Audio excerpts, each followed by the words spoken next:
манайх болохоор зэрэг Мизорн технологи гэдэг компани байгаа. 2018 онд Carbon гэдэг төсөл бий болгоод тэгээ яг одоо энэ манай Calum MJL Calumтай яг адилхан яг эрчим хүч гаргаад эрчим хүчээ нөгөө нэг IT-ийн мэдээллийн технологийн аж үйлдвэрийн паркт зориулна гэсэн ийм концепттэй. Тэгээд тэр үед болохоор зэрэг бид эдийн одоо зорж исэн зүйлүүд маань ингээд маш сайн бүтчихсэн боловч дотооддоо ирээд бас маш их олон нөгөө нэг төрийн байгууллагуудтай ингээд харилцах ажлууд гардаг. Тэгээд тэндээс маш олон зөвшөөрөл авдаг. Тэгээд тэрний уучраа олохгүй явсаар байгаад ерөнхийдөө ковидтай залгасан. Тэгээд тэр үеийн одоо том асуудлуудыг бол MJL Calum ингээд шийдсэн байгаа байхгүй юу гэхлээр бүх лицензүүд нь бэлэн байна. Бүх айсадууд нь бэлэн байна. Дата центрийн төсөл хэрэгжүүлэх гэж яваад зөвшөөрлөөр гацсан гэсэн үг бүтээгдсэн гэсэн үг тийм.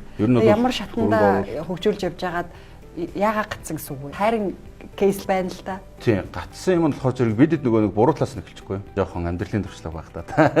За яг Монголдо бол яагаад бид нар уучраа олчих болох вэ? Монголчууд дүүрэл нүүрс, дүүрэл нар, дүүрэл салхи байгаа юм чинь. Ер нь бол эхлээд хөрөнгө оруулалт босгох эсвэл гаднаас одоо партнеруудаа хайх ингээд гадныхантай харьцаад яваад байсан. 2 3 хөрөнгө оруулагчтай болоод ингээд Монголдо хүрээд ирсэн чинь Монголын тэр нөгөө нэг тэзүүгээ батлуулах те зэнцээ авах нөгөө үнэ тохирох бүх юм бүр юм гэдэг ерөөсөө бараг мэдгүй уст ирсэн юм шиг байт юм лээ. Маш их шатараалтай байна. Маш их шатараалтай. Тэгээд гацааж зөвшөөрөл лиценз олгоогүй шалтгаанаа юу гэж тайлбарлах вэ? Гэхдээ яг би бол нэг тийм хүнд буруу өгмөргүй байна. Яг уу тэгэл янз бүрийн асуудлууд байсан. Гэхдээ хараад тахлаар одоо жишээлбэл эрчим хүчэн дээр бол мөнгө бол бараг дэлхийд зүгээр бэлгийн хөвтөжтэй юм л шүү дээ.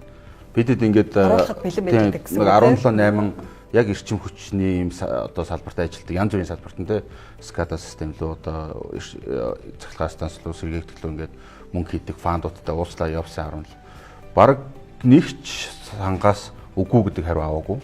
Өөр ингээд гэрэмэрээ зурцсан бид нар чинь нийлээд баг 270-80 сая долларыг босгох гэн одоо хамтарч ажиллах юм хийцэн байна. Тэгээд нөгөө Монголдо ирээд хүрээд ирсэн чинь бидний ч бас хууль эрх зүйн мэдлэгийн дутмаг байсан баг. Бид нар тэрийг хэрэгжүүлээд явж байхдаа MJL Calum ч нь бол маш их одоо бидний нөгөө нэг хийж чадахгүй бүх ажлыг 10 хэдэн жилийн турш ингээд хийдсэн те.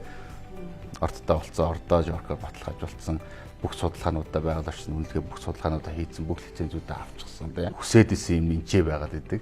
Тэгээд бас дээрэс нь MJL Calum-д бас хүсэж исэн бас нэг технологийн хөгжүүлэлт нь бол манад байгаа гэдэг.